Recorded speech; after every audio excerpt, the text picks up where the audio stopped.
Hi, ನಾನು ನಿಮ್ಮ ಅಭಿಲಾಷ್ ಡಿ5. ನೀವು ಸ್ವಿಗ್ಗಿ ಆಗಿರ್ಬೋದು, ಝೊಮ್ಯಾಟೊ, ಬ್ಲಿಂಕಿಟ್, ಇದು ಯಾವುದೇ ಪ್ಲಾಟ್ಫಾರ್ಮ್ಗೆ ಬೆಸ್ಟ್ ಎಲೆಕ್ಟ್ರಿಕಲ್ ಬೈಕ್ ಹುಡುಕ್ಬೇಕಂತಂದರೆ ಇಲ್ಲಿ ಸ್ವಲ್ಪ ಲೀಸ್ಟ್ ಇದೆ. ಇದ್ರದ್ದು ಹೆಸರು ಬೌನ್ಸ್ ಗಾಡಿ ಅಂತ. ಇದ್ರದ್ದು ರೇಂಜ್ ಬಂದ್ಬಿಟ್ಟು 70 ಕಿಲೋಮೀಟರ್ ಕೊಡುತ್ತೆ ಫುಲ್ ಚಾರ್ಜಿಗೆ. ಇದ್ರದ್ದು ಸ್ಪೀಡ್ ಬಂದ್ಬಿಟ್ಟು 65 ಇದೆ. ಇದರಲ್ಲಿ ಈ ತರ ಬಟನ್ಸ್ ಇರುತ್ತೆ. ಈ ಬೌನ್ಸ್ ಗಾಡಿ ಪವರ್ ಮೂಡು ರೆಂಟೆಡ್ ಆಗಿರುತ್ತೆ. ಒಂದಿನ ಟರ್ಬೋ ಅಂತ ಇದೆ, ಇಷ್ಟ ಅಮೌಂಟ್. ಇದನ್ನ ಆ ಲಿಸ್ಟ್ ನ ಫಿಕ್ಸ್ ಮಾಡಬಹುದು. ಇದು ಹೆಡ್ಲೈಟ್ ಬಂದ್ಬಿಟ್ಟು ಈ ತರ LED ಆಗಿರುತ್ತೆ, ವೈಟ್ LED.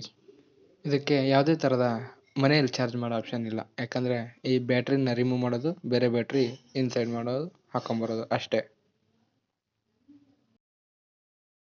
ಈ ಬೌನ್ಸ್ ಗಾಡಿ ಸೈಡ್ ಇಂದ ಈ ತರ ಕಾಣುತ್ತೆ.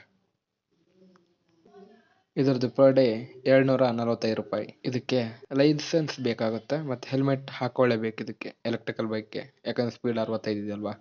ಇದು ಯುಲು ಬೈಕ್ ಅಂತ. ಈ ಬೈಕ್ನ ಕಾನ್ಫಿಗರೇಷನ್ ನೋಡ್ಬೇಕಂದ್ರೆ ಇದು ನೋಡೋದಕ್ಕೆ ಈ ತರ ಕಾಣುತ್ತೆ. ಸಿಟಿಗಳಲ್ಲಿ ಕಾಣುತ್ತೆ ಈ ತರ ನೋಡ್ಬೋದು. ಇದು ಸ್ವಿಗ್ಗಿ ಮಾಡ್ಬೋದು.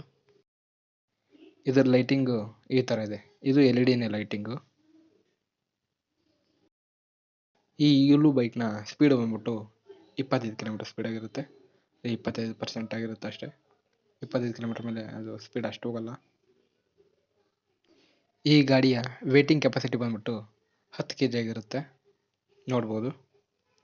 ಈ ಗಾಡಿಯ ಒಂದಿನದ ರೆಂಟ್ ಬಂದ್ಬಿಟ್ಟು 128, ಈಗ ಸೈಡ್ಗೆ ಶೋ ಆಗ್ತಾ ಇದೆ, 128 ರೂಪಿ